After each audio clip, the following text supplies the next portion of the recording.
Todo mundo acha que Trump está louco por impor tarifas de 145% sobre produtos chineses.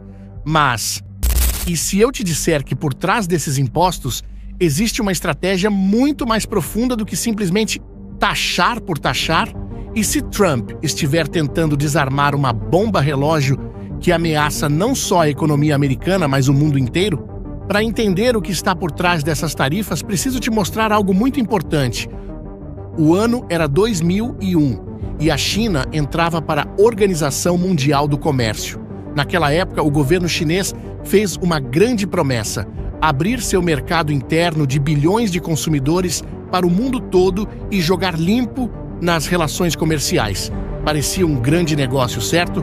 Só que a promessa nunca foi cumprida. Assim que a China foi aceita na OMC, começou a montar um esquema que poucos perceberam.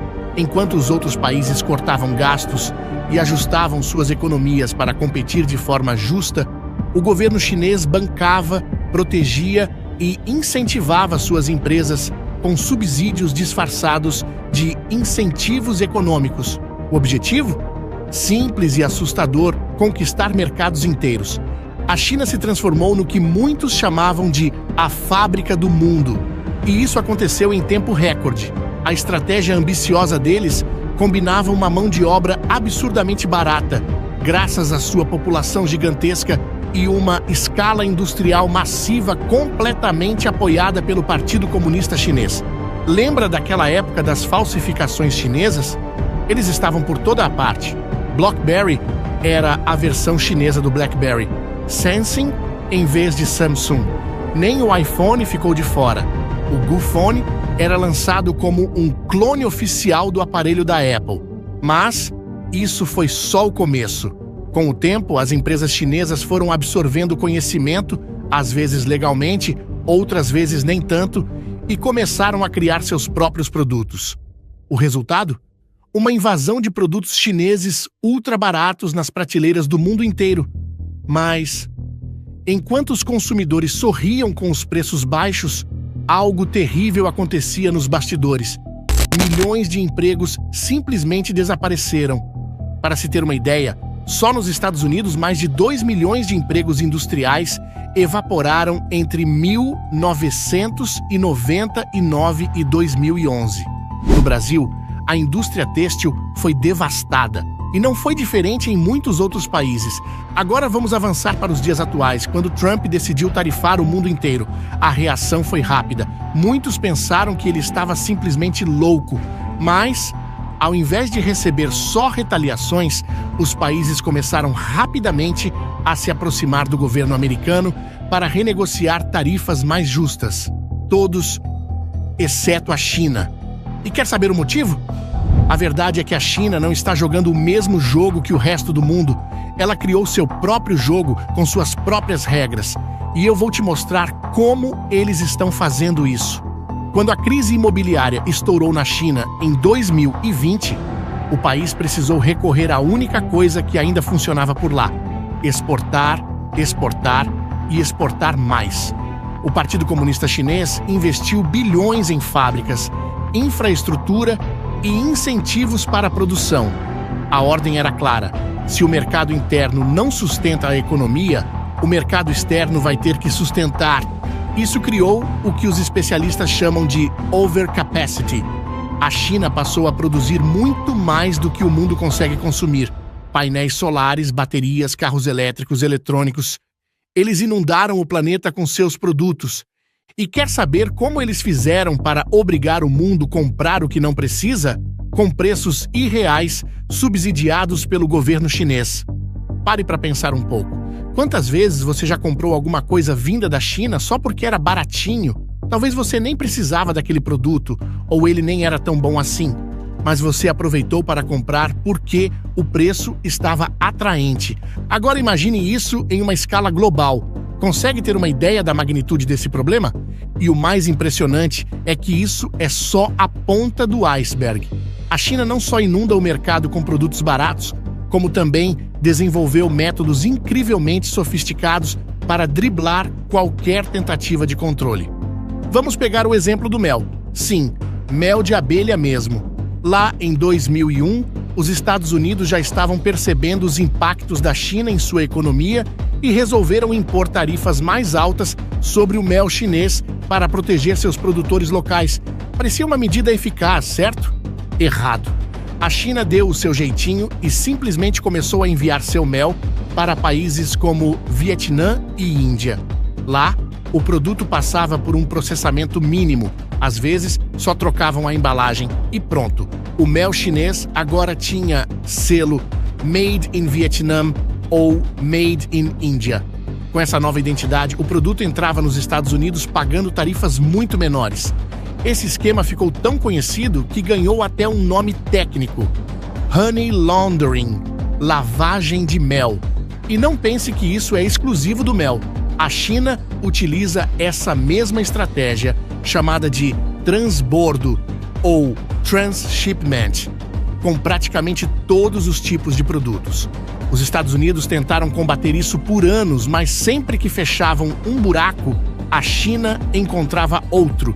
Foi como tentar tapar o sol com a peneira. E não para por aí. Você já ouviu falar da provisão de minimis?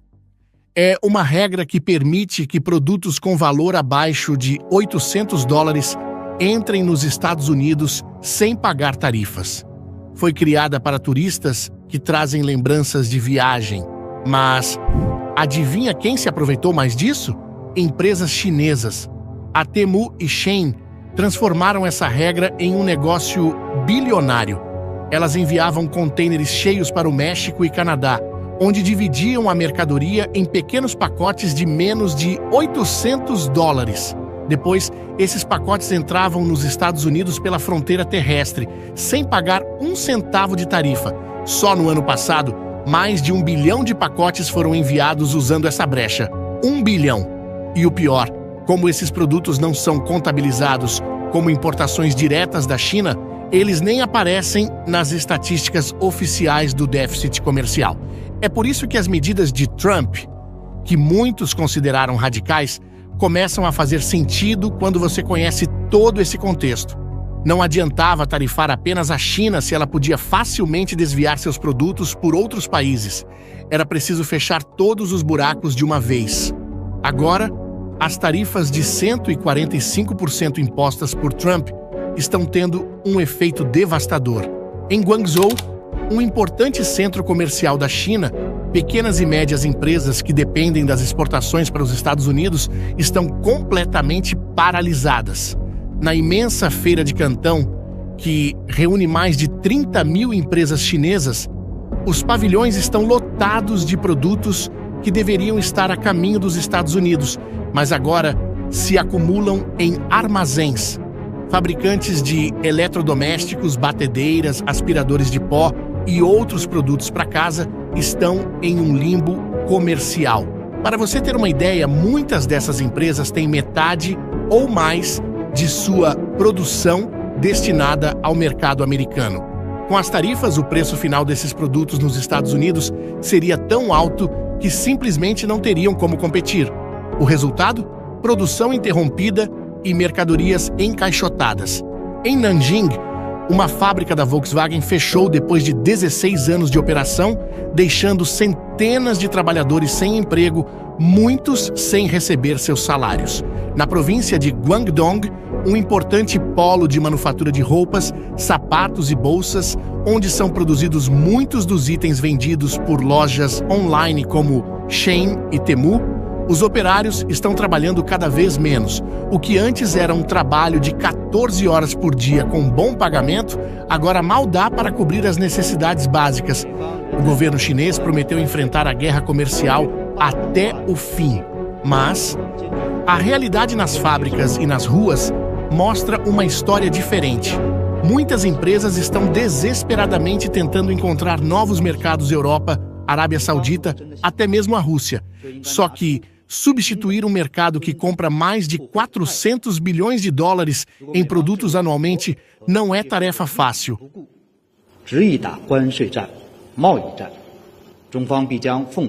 Oficialmente, o governo chinês diz que pode sobreviver sem os Estados Unidos. Afinal, o país tem 1,4 bilhão de habitantes, teoricamente um mercado interno enorme. 大海啊，有风平浪静之时，也有疯狂宇宙之时。没有疯狂宇宙，那就不是大海了。狂风骤雨可以掀翻小池塘，但不能掀翻大海。 As autoridades chinesas têm tentado estimular o consumo doméstico para compensar a queda nas exportações. Mas isso não está funcionando como esperado. Grande parte da classe média chinesa investiu suas economias na compra de imóveis apenas para ver os preços desabarem nos últimos 4 anos. Agora, em vez de consumir, eles preferem economizar. Além disso, a China ainda é uma economia voltada para exportação. No ano passado, as exportações representaram cerca de metade do crescimento econômico do país. Segundo o Goldman Sachs, entre 10 e 20 milhões de chineses trabalham apenas na produção de mercadorias destinadas aos Estados Unidos. O país asiático desenvolveu fábricas especificamente para atender o mercado americano, com trabalhadores treinados para essa finalidade. Como explicam os economistas, nós, consumidores americanos, podemos realocar nossa demanda para outros países. Já as fábricas chinesas não podem se mover, estão presas onde estão. E o restante do mundo? Bem, parece que eles estão finalmente acordando. A Comissão Europeia, por exemplo, já aumentou as taxas para carros elétricos chineses e está investigando formalmente os subsídios chineses em vários setores. O Japão tem um plano para trazer de volta parte de sua produção industrial. A Índia está oferecendo incentivos fiscais para empresas saírem da China e se instalarem lá. Pela primeira vez em décadas, o mundo todo está enfrentando a China não apenas com discursos, mas com ações concretas. A guerra comercial virou uma resposta conjunta ao redor do mundo.